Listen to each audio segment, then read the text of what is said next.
Welcome to Writers' Voices with Monica and Caroline. I'm your host, Monica Hadley, and with me today is my co-host and mother, Caroline Kilborn. Hi, Mom. Hello, everyone. Hi. So, this week we've been reading a book that's a real page-turner, wouldn't you say? Oh, I would say so, yes. I certainly would. Yes, and a little scary, too. Mm-hmm. Yeah. Well, excuse me. Our author of the book Under My Skin is Lisa Unger, and she is a New York Times and International Best-Selling Award-winning author. Her books are published in 26 languages worldwide, have sold millions of copies, and have been named Best of the Year or Top Picks by The Today Show, Good Morning America, Entertainment Weekly, and The Sun Sentinel, among others. Her essays have appeared in the New York Times, the Wall Street Journal, NPR, and Travel, and Leisure Magazine, and Lisa lives in the Tampa Bay area of Florida with her husband, daughter, and Labradoodle. And this book is, like Monica said, it's a page-turner, that's for sure. And it gets under your skin. Yes, it does. That's right. Welcome to Writers' Voices, Lisa. Thank you for having me. So how did you, well, first of all, let's talk a little bit more about the genre. It's suspense, thriller, murder mystery. Yeah. Yeah, it's all those things, I guess. I mean, that's sort of always like the big question, right? Like what is a thriller? What's a mystery? What's crime fiction?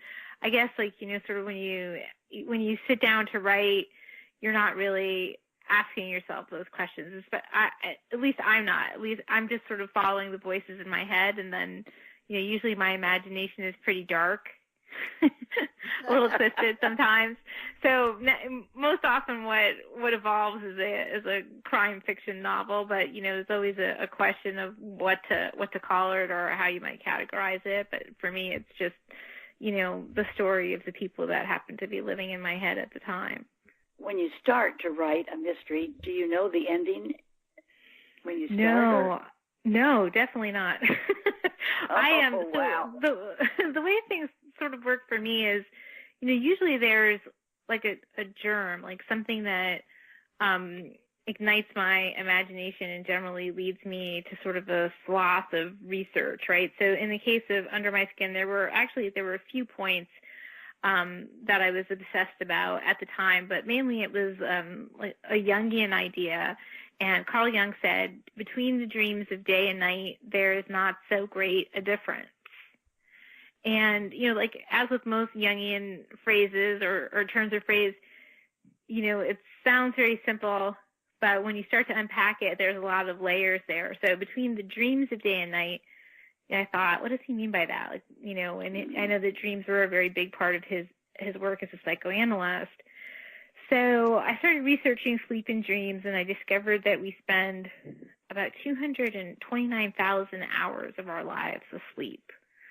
That's more than a third of our lives sleeping and dreaming. And yet, we're convinced that what we're experiencing in the real world or in the waking world is more real than what we're experiencing in our dream life. Mm-hmm. And so that kind of had me thinking about, liminal states and like sort of the doorway between waking and sleeping and all the stuff. And so that's when I started hearing the voice of Poppy Lang, who is the protagonist of Under My Skin. So I heard her voice, and it's her voice, or in the case of other books, other voices, maybe one, maybe multiple voices, and I follow those voices through the narrative. So that's kind of the long answer. Like, no, I have no idea how a book is going to end. Well, I don't even know day to day who's going to show up or what they're going to do. And, I kind of feel like I write for the same reason that I read, because I want to know what's going to happen. So in the case of Under My Skin with Poppy, did you even know when you started that her husband had been murdered? I don't think that's much of a giveaway. That comes out pretty early in the book. Yeah, I knew that she was in a state of terrible grief. I knew that she was in a very bad place. She's a year past the unsolved murder of her husband, and she's sort of white knuckling her way toward, what she keeps calling like a new normal. But, there's no closure, and, she's in therapy, or she's back to work. She seems to be doing everything right, but she's messing with the dosage on her sleep medication. She's taking her pills with alcohol. She's also just taking that pills from that mystery vial that her best friend Layla gives her. And, so she's in this kind of really bad place. And that's mainly what I knew about her. I did know that she was in grief, that she lost her husband, but I also knew that she was sort of, in a state of grief and trauma, which is, it's an altered state, really. I mean, it's where your perception of reality is intensely skewed. And addiction is another one of those states. So that's what I knew about her. I knew that her life was kind of, and her perspective on her life was kind of a kaleidoscope, and I was going to have to sort of figure out what was real and what wasn't real. Now, yeah, well, that's I know, it's a heck of a way to write a book, right? Well, I'll tell you, it's something else, because it's just there's difficulty. I mean, that's the beauty of this book. You're in there with her, and yeah,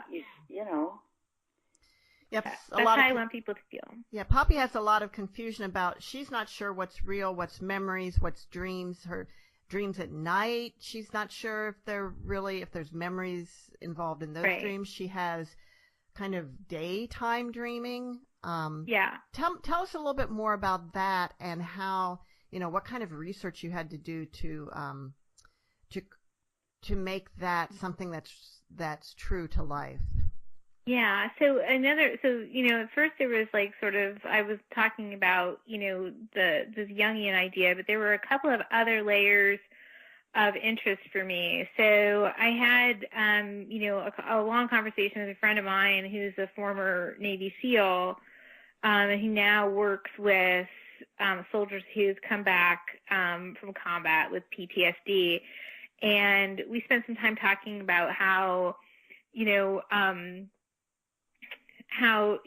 soldiers come back, and if their PTSD is not, diagnosed and treated, there's this kind of spiral that they sort of slip into where, maybe the first thing to go is like sleep.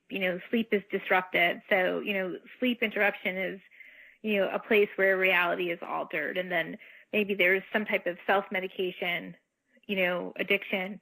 And then, because of the resulting emotional instability, then perhaps the family system starts to unravel. People that you rely on for support start distancing themselves because they're afraid. And how quickly you can devolve into a state of, not knowing what's real and what isn't real, and how quickly our perceptions can be altered.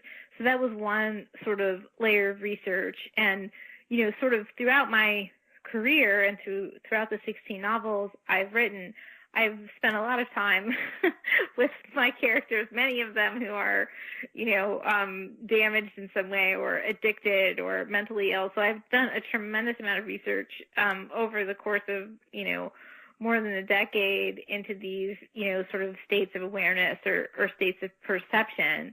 So another area that kind of was on my mind at the time was just, addiction and sort of, blackouts and fugue states, which I've written about before. And, I had this conversation with a clinical psychiatrist, and we were talking about, I was trying to understand the nature of, really blackouts. And I was like, well, are these states where you're repressing what's happened to you? Like when you wake up and you can't remember, is it something that you've experienced and then repressed? And he said that no, in fact, it's a failure of cognition, that at a certain point in inebriation or, intoxication, your brain just kind of stops taking in information altogether, which I found, makes perfect sense, but which I found very fascinating. Just the idea that the brain just like, nope, that's it. Nothing else coming in. Now, if that's the case, is it possible to recover memories from that time? I don't think, and this is the other thing. It's like, I don't think anybody has those answers. I mean, we know more about space than we do about our own brains. Mm-hmm. Mm-hmm. And, like, we're only kind of sure about how 3% of it might function. And the rest of it is just kind of this big mystery. So for me, like, the human psyche and the brain, that is like a place of intense curiosity for me. And probably most of my books you might consider to be, the asking and, positing, the asking of questions and like sort of hypothesizing answers as to what might be true. But it may be, in some cases memories are recovered and in some cases not. And then if you do recover a memory, how do you know for sure that it's a real memory? I don't know. How do you know for sure that any of your memories are real? That's true. That's the other thing. That's true. Yeah. I know memory is so slippery. Yeah. Even perception itself is so slippery. Like, if you think about the way, even what you think you see in front of your eyes, right? Like, you're not actually really seeing anything. Your eye is a lens, and light travels through the optic nerve to send signals to your brain. And then your brain is interpreting those signals. So what seems like very real right in front of you might actually not be real at all. Or it might look entirely different than you believe it. Well, we're going to go right down the rabbit hole here, girls. Right. I mean, that internet, there were those things going around the internet, the blue or the gold dress, and there was another one like that too. I can't remember what the other one was. But you look at it and you swear, it's like, how could anybody see this as blue? And the people seeing it as blue is like, well, how can anybody see this as gold? And yeah. I know, isn't it crazy? So these are the things that, like, when you think about, like, the eyewitness testimony, like in law, there's nothing more unreliable than an eyewitness testimony. And there are many, many people spending life in prison, sometimes even having been executed based on eyewitness testimony that could be completely false. Yeah. I mean, so these are the things that drive me, crazy. Yeah. That's why I have to write. I have to come up with all these scenarios to try to figure out how some of the stuff is. And then working. Sometimes the person, the accused too, they don't even know if they did it or didn't do it. They don't know because like Poppy, she doesn't know what she did during that time. Right. She doesn't know she doesn't know what she did, and. She, and even in the recovery of those memories, you have to wonder, how much of it can she actually depend upon? And even, there's the memories that she has of Jack, of her husband, it's colored by sort of the patina of her grief. And it's only as the book evolves that we get a truer and truer picture of what her marriage was to him. And even in her journey, where she's trying to understand who he was and who they were to each other, and she's not able to rely on herself. So she's asking other people, his best friend, his mother, who was he in these last days? And so, I mean, I think that that's true of a lot of our relationships and a lot of, our ideas about the people in our lives. Right. And no matter how well you think you know somebody, you never know what's going on inside their head, really. You don't. You really don't. One of the things that you described that I can really identify with is when something really shocking happens, and when you go to sleep for a while after it happens, you go to sleep at night, and when you first wake up in the morning, you don't remember that happened. Yeah. And then it hits you all of a sudden, and it's like the grief starts all over again. Yeah. Yeah. Yeah. I mean, it's such a, you have the, like, I forget where I heard this, but, it was like sleep is like, the only like natural state of human bliss, right? It's the only place where the only place where you're completely free from yourself, at least, your consciousness of yourself, and so it's always like in those moments where, when something horrible has happened and, you kind of, your brain just kind of like powers down and allows you to sleep, those few seconds after you wake up, there's like sort of, it's a liminal state, right? It's a doorway. Right. It's like between, sleeping and wakefulness. And so you have these like sort of these kind of blank moments where, you could be anyone, you could be anywhere. And then of course, you have the difficulty with drugs or alcohol, and then that's just oh God. Yeah. Once you have that in, everything kind of goes haywire. I mean, that's, obviously that's the, an altered state in its, I guess, purest definition. Right. You're listening to Writers' Voices with Monica and Caroline, and our guest today is Lisa Unger, author of Under My Skin. One of the questions I had for you, Lisa, was how did you get into writing thrillers or crime fiction? How did this all start for you? Well, I don't feel like I chose to write crime fiction any more than I chose to write in the first place. I don't remember a time in my life before I defined myself as a writer. I've been writing since I was a kid, and I've always had this really kind of dark and twisted imagination.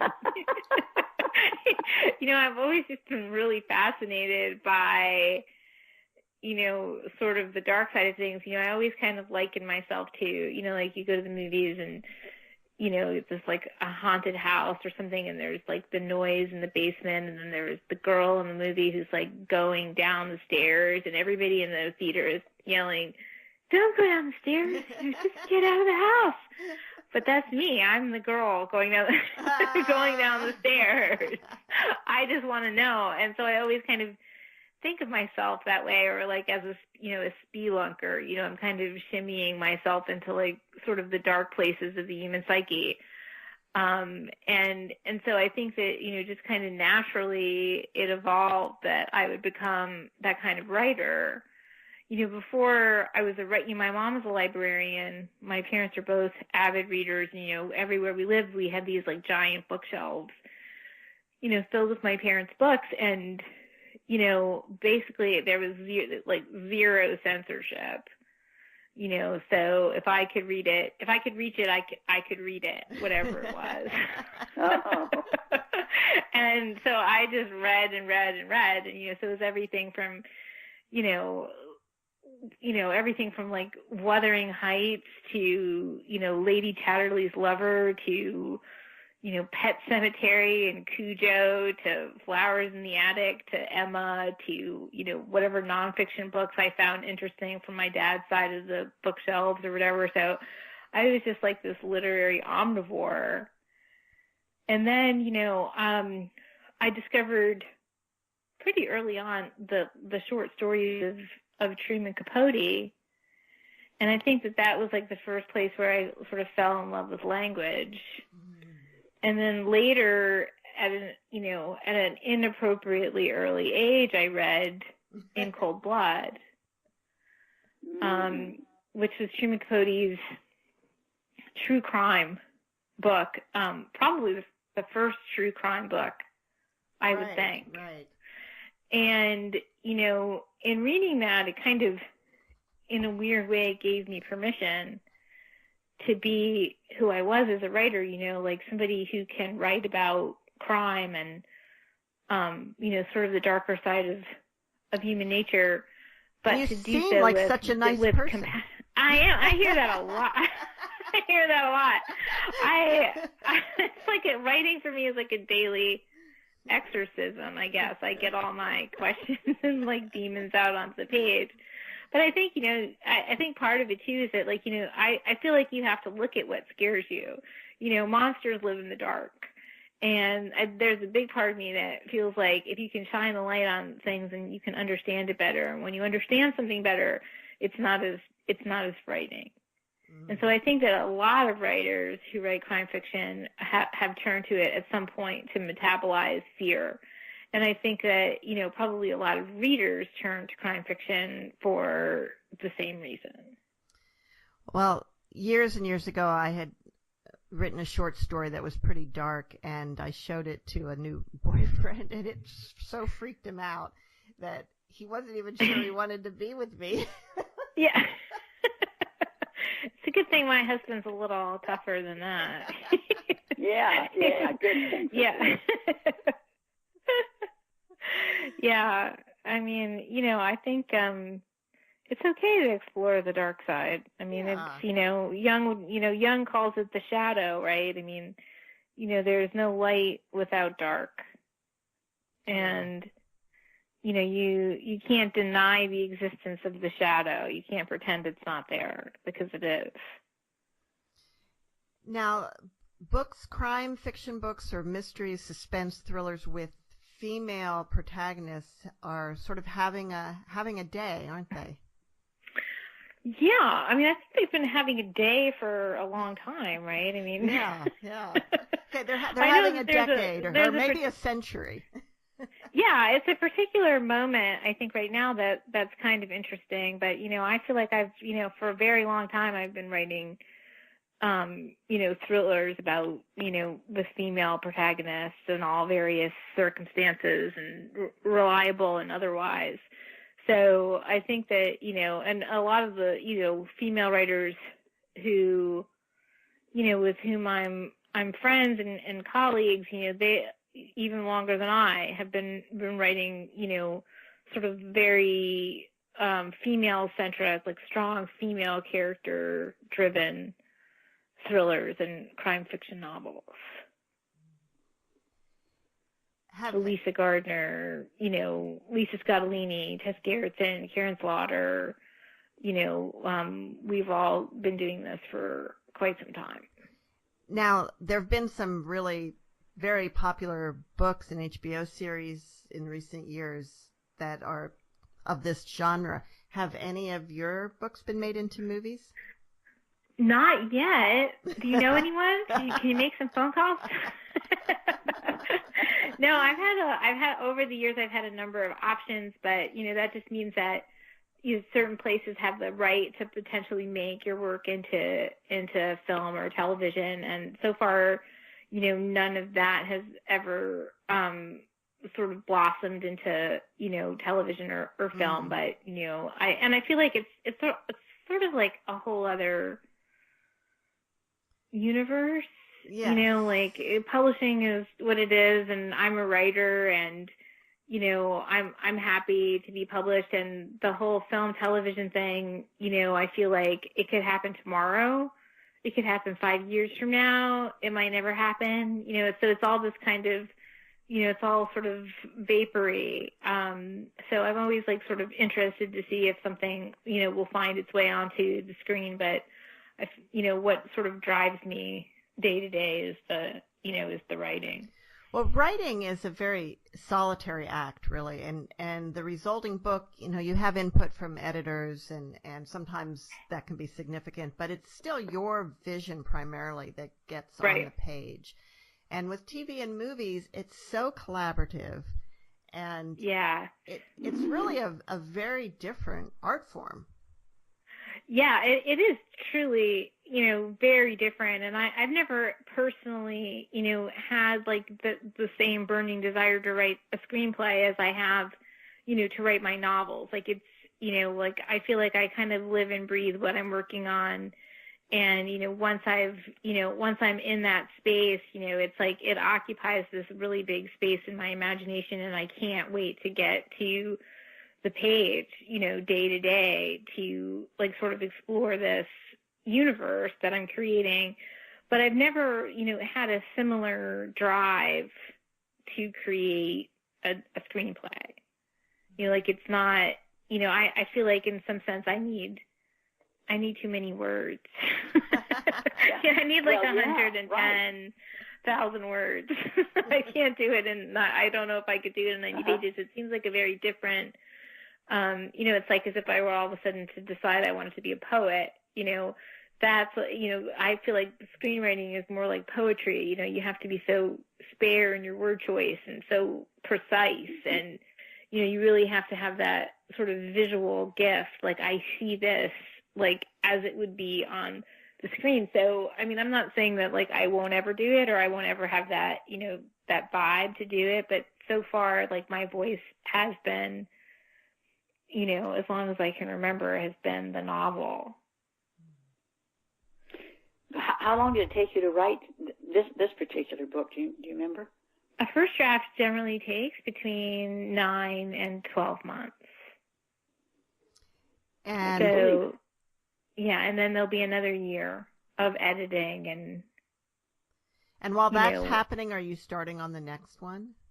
Yeah, I mean, usually there's this very uncomfortable place in every year where I'm on the road promoting one book, editing another book, and then writing the one that's behind. Oh my gosh. Behind. So that's a very schizophrenic. And then obviously, trying to like raise a daughter and live a life and do all that other stuff. So there's usually like one space in the year that's like that. I just actually emerged from that space. Oh wow. So I'm feeling a little bit more sane than I felt over the last few months.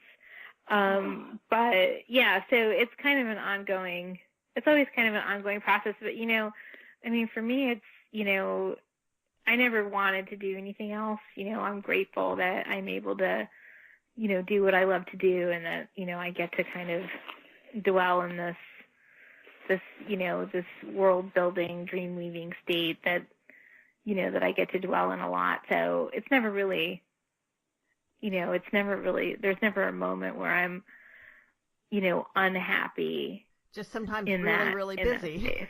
Just sometimes we're really, really busy. Like sometimes not getting enough sleep. Sometimes like waking up at 3 a.m. and going, oh, that's it. Like those kind of, wake ups. So yeah. So it's Lisa, okay. How did you get your first book published? Well, okay. So it's never a short story, right? So Not very often. Not very often. I had, as I mentioned, been writing for, forever, since I was a kid. And, but I never really thought like it was something I could, do for a living. And mainly that's because my father told me that it wasn't. My dad was an engineer, and he was like, look, it's great that you can string a few coherent sentences together, but this is not a job. Like people don't ever make a living doing this. It was like, how wrong he was. Yeah. So I was like, well, I went to, he goes, look, you can go, I've got you covered for college. I'm going to send you to college. Right. And while you're there, you can take basket weaving for all I care. But once you graduate, you're like off the payroll. Like, don't move home kind of a thing. I was like, okay. So, after I graduated, even though I started my first novel when I was 19 years old, I started it when I was still in college. I didn't have like the confidence when I graduated to really pursue that. And I also needed to get a job. So I went into publishing, and I worked in publishing for almost 10 years. So unfortunately, I happened to be extremely good at my job. I was a book publicist, and so basically like putting authors in the media and throwing parties and traveling with authors and all of that stuff. And I did that, and my job just kept getting bigger and bigger and bigger until I got to a place in my life where I wasn't writing at all. And I had like an epiphany. There was like this moment in my life where I realized like everything about my life was wrong. It was with the wrong guy. I was devoting 110% of myself to a job that I didn't love, and that the only thing I ever wanted to do was just laying fallow. And I figured, 5 years, 10 years down the road, I was going to have to look back at myself and go, you know what? You never even tried to do it. And I just couldn't live with that. I figured I could live with failure, but I wasn't going to be able to live with, just a slow fade to nothing. So I got really serious about my writing at that point. And I started writing every day. Which is really the only thing you need to do, right? Mm-hmm. To be a writer. You don't need to talk about writing. You don't need to think about writing. You just need to sit down and write. Yeah. And so I started doing that every day. And if that meant I was writing on the train on my way into work, or if I was staying in, or I was, getting up super early in the morning to work, that's what I did. And it took me about a year from that point to finish my first novel. Because that's the most important thing, right? You have to finish the book. Right. You got to do that. If you want to get published, you have to finish your novel. So I did that, and then I was kind of unsure, even so, what to do, because even though I was in publishing, I was kind of on the other end of it, and I didn't really, and I was still scared, I was happy that I finished the book, because that's a big deal, because a lot of people never even do that. And I was like, okay, I finished the book that I started when I was 19 years old. I was 29 years old at the time. So it took me 10 years on and off to finish my first novel. And then, I went to Florida, and while I was at Sloppy Joe's in Key West, I met my husband. Oh. Yeah. And so it was this complete, sort of love at first sight moment. And he was living in Detroit at the time. I was in New York City. Within 6 months, he had proposed. We had both quit our big corporate jobs. I sold my apartment that I owned in Brooklyn Heights. And I said, I'm giving myself 1 year to sell the book that I wrote and to write another one. And where were you living at that point? We moved to Florida. Okay. We moved to Clearwater, Florida, wherever he got the best job. Okay. And I was still doing my freelance public relations writing and stuff. So I still had a job because I'm my father's daughter. I'm not going to move without, still having a way to earn a living. But I also had sort of my money from the apartment that I sold. And I was like, okay, this is what I'm going to do. And so I did. When I left New York, I sent my book to my 5 top choice agents. And I was signed on by Elaine Markson, who just this year just passed away.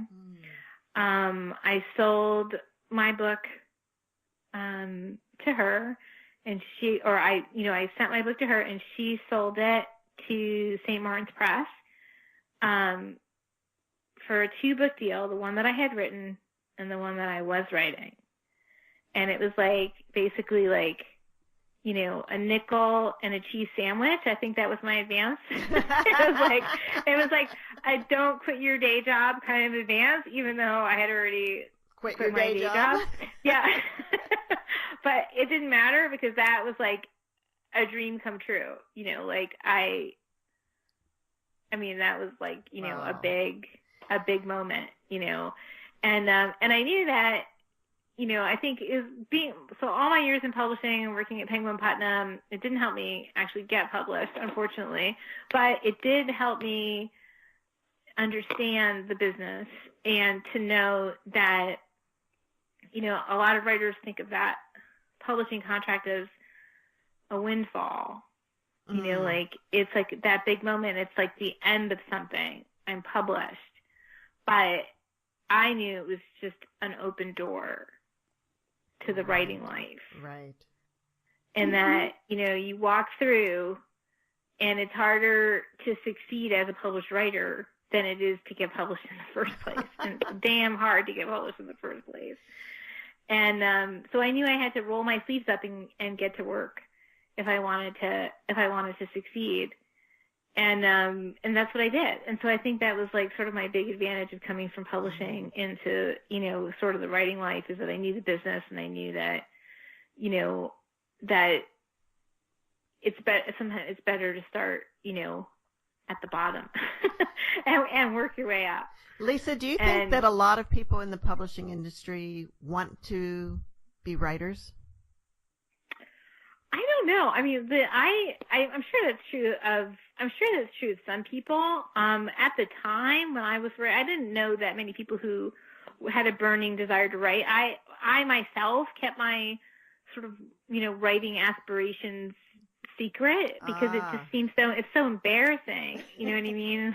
It's like being a waitress and like in LA and really wanting to act. It's like, oh yeah, sure, and I kind of kept my thing secret. And I know that most people who are editors, have a real passion for editing. Like they have a real passion for that author-editor relationship where, you help someone who is a writer sort of take their book to the next level, or, help them be the best. And so there's a real passion to editorial work. I don't know if everybody who gets into publishing is secretly a writer. I'm sure there's more than a few. Yeah. Yeah, well, that would be one reason readers are drawn to that industry. Right, because readers are equally passionate. Like, not all readers are writers. Right. Some people are just passionate about literature and books. Yeah. So, and some people are passionate about the business of publishing. So, I mean, surely some people, go to that because they love, they love the industry, and they love books. Yeah. You're listening to Writers' Voices with Monica and Caroline, and our guest today is Lisa Unger, author of Under My Skin, which is her 16th novel. Lisa, why don't you read a little bit from the prologue of Under My Skin? Yes, I'm happy to do that. I like him. I do. But there's always a but, isn't there? He's talking, and I should be listening. I'm not. Does he see it? That I'm scattered, distracted? It's doubtful. He doesn't seem especially observant. Has that way about him that people do now, as if they were putting on a show of themselves, as if the moment is being watched rather than lived. He glances about as he talks, up at the television screen, over the bar, all on mute, all tuned into different sporting events.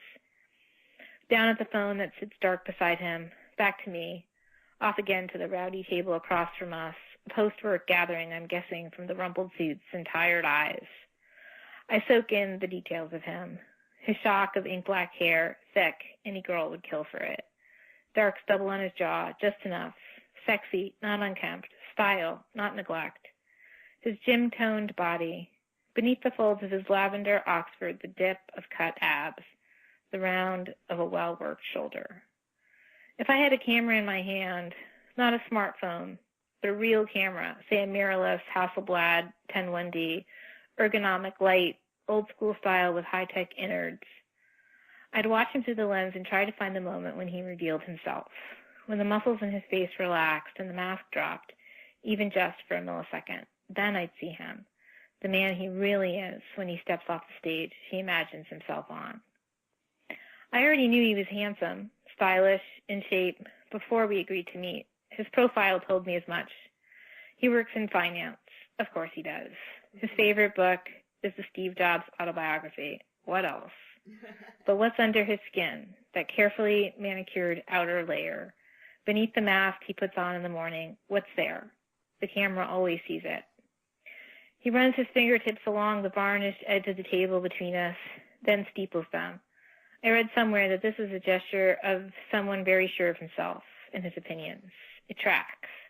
He seems very sure of himself, as people who know very little often are. He laughs, so self-deprecating at something he's just said about himself. His words still hang in the air, something about his being a workaholic. What a relief that it's just drinks, not dinner. No point in wasting time if it's not there, he wrote. Who could disagree? So adult, so reasonable. I never thought it would be. It can't be, because it has nothing to do with the way he looks. It isn't about his eyes, black, heavily lashed and half-lidded, or the bow of his mouth, full, kissable. though I might kiss him anyway, maybe more. It depends. Attraction, desire is nothing to do with the physical. It's chemical, a head trip. In my head, well, let's just say it's not on straight. A woman laughs too loud, a cackle really harsh and jarring. It startles me, sends a pulse of adrenaline through me. I scan the crowd. I really shouldn't be here. Time for another, he asks. His teeth, they're so white, perfectly aligned. Nothing in nature is so flawless. Braces, lightning. The rim of the glass is ice cold beneath my fingertip. The drink went down fast, too fast. I promised myself I wouldn't drink, not with everything that's been going on.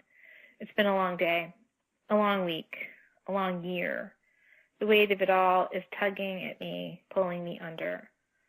I take too long to answer, and he frowns, just slightly, looks at his phone. I should just leave. This is crazy. Sure, I say instead. One more. He smiles again, thinks it's a good sign.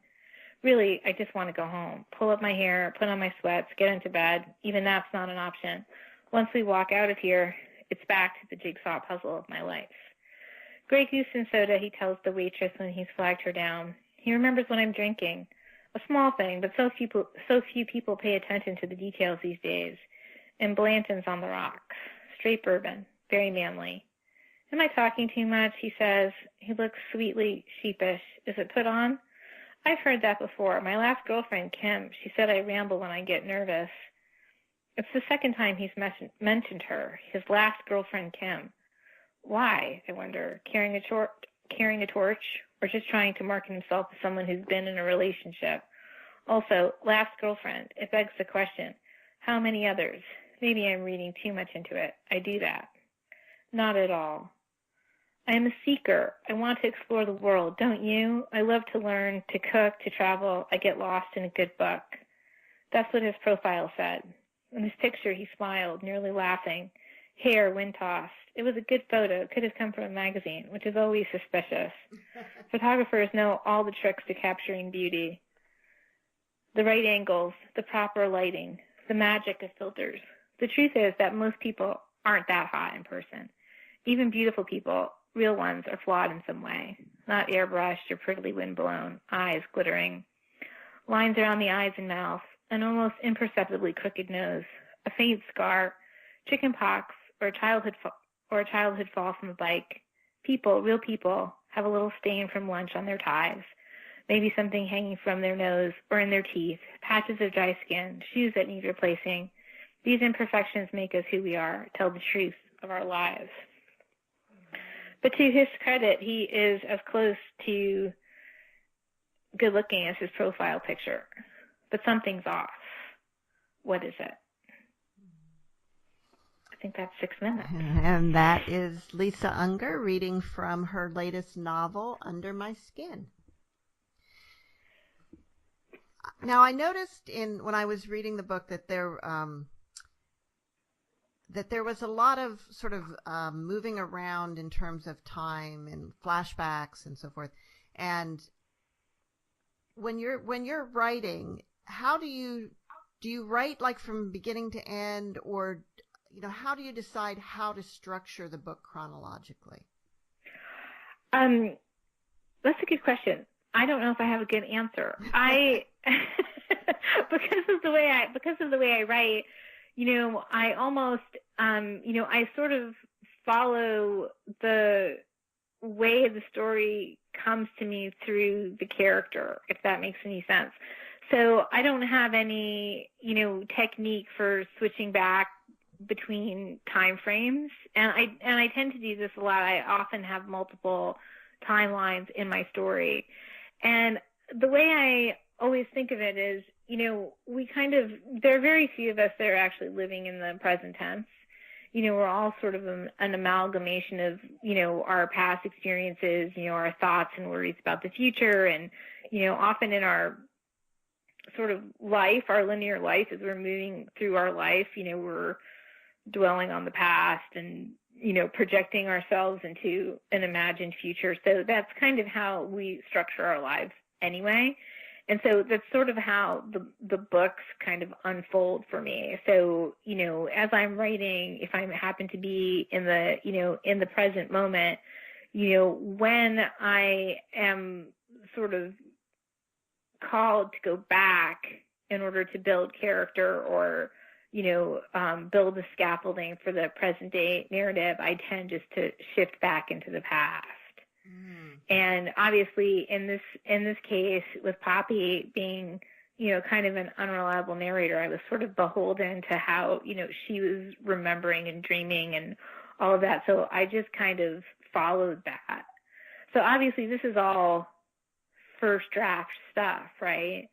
I mean, when you write that way, I tend to honor the narrative as it comes to me. But then when you're in the editorial phase, I always think of the first draft as, it's the best that I can do. Like by the time I turn it in to my editor, I've been through it like sort of 3 or 4 times. I've done a first draft, I've done the second, the third, and the fourth draft, so I've gone back, I've read, I've, seen like, okay, I need to link these 2 sections better, or this is not working or whatever. So I've gone through multiple drafts. And then, once my editor has done, sort of her work of content editing, there was like this big conversation. So that's where I kind of, figure out whether or not I'm making things clear enough for the reader, and like all of the kind of work of, bringing the book out into the world. So, it's kind of like the second layer of the creative process. So anything that's not working in terms of timeline, or if it's too confusing or too jumping back and forth, and hopefully any of those narrative problems will get fixed in the editorial phase.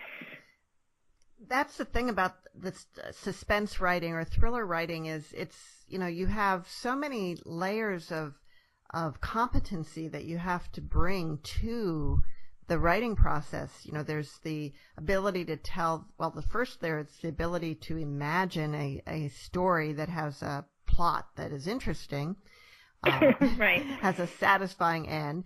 Then there's the ability to, the use of words and language to paint the picture of the characters and the scenery and so forth. But then there's knowing how much and when to divulge information to keep the reader interested but not confused. And right. I would think that's the hardest part. Yeah, and for me, just because of the way I'm writing, like I actually don't know what's going to happen. So, I think that contributes to the, sort of immediacy of the work, is because I'm like very invested in what's happening, because I don't, I'm, like I said, I'm sort of in a way, I'm writing for the same reason that I read. The other sort of way that I tend to think about it is like the story's there and I'm just trying to find it. So I'm basically like kind of uncovering it as I go. So, I tend to, and when I'm done with that first draft, like I would say 95% of it is usually there structurally.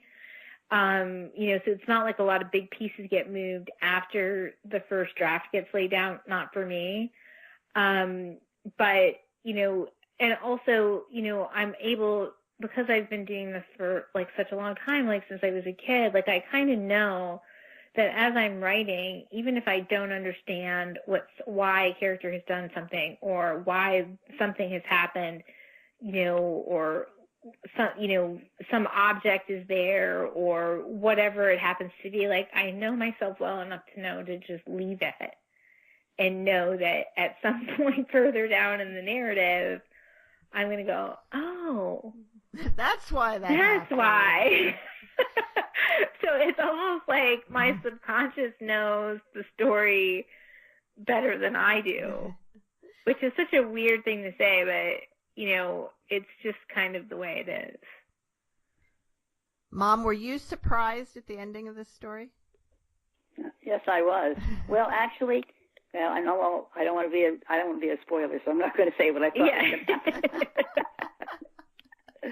I had some suspicion early on. Yeah. And what I'm wondering is, when you get to the end of the story and you know who did it, who the guilty party is, as you're writing, do you then sometimes have to go back and drop in a few more hints earlier on? or maybe change a few things that may have led that or no longer or the makes sense. opposite or the opposite, like, it was telegraphed too early or whatever. Yeah, I mean, there's a lot of tweaks and things that get done in the editorial phase, because you do want to delay that release of information as much as possible, and you want to, it has to make, it can't just be like, it can't come from nowhere, but there has to be, you also want to, make sure that intensity for the reader is present. Right. Well, I think the best stories have multiple potentially guilty parties where when you get to the end, it could say, oh yeah, that makes sense. Right. And not just one, but it's very, it's not fun to read something that you get to the end and there's such a surprise ending that it was never, and there weren't any clues and it seems contrived. Right. Right. So I mean, you never want that. And for me, it's all like, the plot all flows from character. All the books, all my novels are really character driven. And for me, that's the deepest curiosity for me, is the curiosity of character, is getting to know the individual people and what makes them who they are. So that's always going to be the driving force for me and for all of the stories. It's not just about who did it or what happened.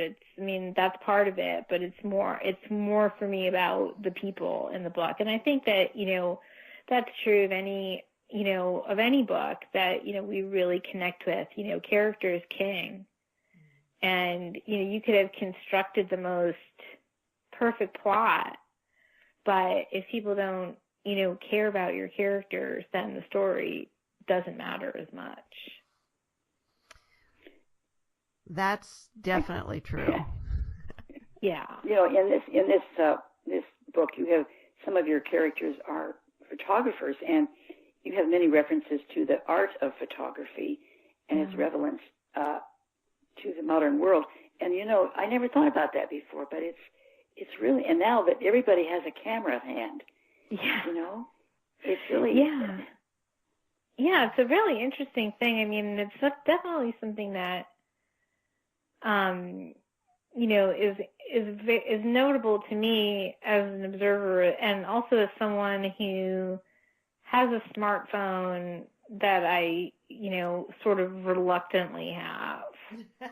I'm like sort of annoyed by its presence in my life and like my reliance on it. So I really limit the amount of time I spend on it. I kind of, I keep it, I don't have any social media on it, and I don't answer my email from it, and like all this stuff, or try not to. And I try to make sure it's, in my bag when I'm in the car, so I'm not tempted to look at it when I'm driving, like all this different stuff. But what I notice is that most people are not even aware that 90% of the time they're staring at their phone. Yeah. And like if you go out, if you're in an airport or, out on a city street or anywhere where there's a tremendous collection of people, or even a restaurant, if you look around the room, you will notice that about 90% of people are staring at their phone like a large majority of the time. Oh, yeah? And they have completely stopped seeing everything else around them. Yeah. Unless they're using that phone to take a photograph. And then they're using that phone to take a picture. And they're not taking a picture because they are like gonna, keep it as like a diary or, have it for some future use. They're taking it because they're going to post it on social media. And so they're basically curating this in this really interesting way. They're curating the experience of their lives for consumption. Mm-hmm. by other people. Mm-hmm. And it's really fascinating. I haven't quite gotten to it's definitely not good. Like, let's just be clear. Like, this is not a positive thing. This is a scary thing. I'm still trying to figure out, like, what it's going to mean down the road. I know. But I think a lot of people are experiencing their lives through their, curated photo images. And if you think about, think about your own childhood. Like, how many pictures are there of you from your childhood? Like 10, maybe 20, right? Like, I have a small album that my mom made for me of pretty much all our pictures. And there aren't that many pictures. And yet my daughter's life, Thousands. is like there's barely a second that has been undocumented. Yeah. In her life. There's literally every moment of her life has been photographed or videoed or whatever. Yeah. And it's just curious because, you think about, like, my husband's parents passed away early, and we don't have that many pictures of them. Very few. And you kind of lament that. But then you think to yourself, what of these, I've been married to my husband for 18 years, my daughter will turn 13 on Christmas Day. The amount of digitally stored photos that we have is, like, epic. Oh, yeah. There's thousands and thousands and thousands and thousands of photos. Like, what's going to happen to those photos? Like, if you follow it out, like, is my daughter going to want all those photos? Are her children going to want those photos? Like, is anybody going to want to see all of that? And then multiplied by, billions of people in the world. Right. Like, Plus, the other thing is when we took photos on film and we had them printed out, and of course some of them were terrible, but you got the photos back and you wrote on the back of them if you I didn't always, but yeah, but you often wrote on the back of them something about what it was. Now, and the digital photos are, well, at least they're date stamped, so you have that. Mm-hmm. But unless you've posted them on social media with a comment, you don't have. Very few people, let's say, have annotated those photos. So what are they going to mean 100 years from now? Yeah, and it's just I think of, like, as myself, like, sort of a semi-minimalist, and, like, we really purge and clutter clear, and I look at all these photos, and I'm like, well, isn't, this digital storage, isn't this, like, just another form of clutter? I think like, so. What do we do with all these photos? What do we do with all these photos? It's just kind of an interesting... It is. It's an interesting idea, and, like, how is it changing our perception? Yeah. Well, that's a whole other subject we could spend another hour on. A whole other novel. Other novel, but we are out of time. Right. Get busy. All right, I'm on it. We're out of time right now. So, Mom, do you have some closing words for us? Yeah, I do, actually. The only way you can truly repay those who helped you is by helping others. Wonderful. And I love it. Lisa, thanks so much for being with us today. And well, if you want to our listeners, if you want a good thriller to keep you up at night, go get Under My Skin. Thank you so much for having me on. It's been really fun. And see you all next week on Writers' Voices. Bye-bye.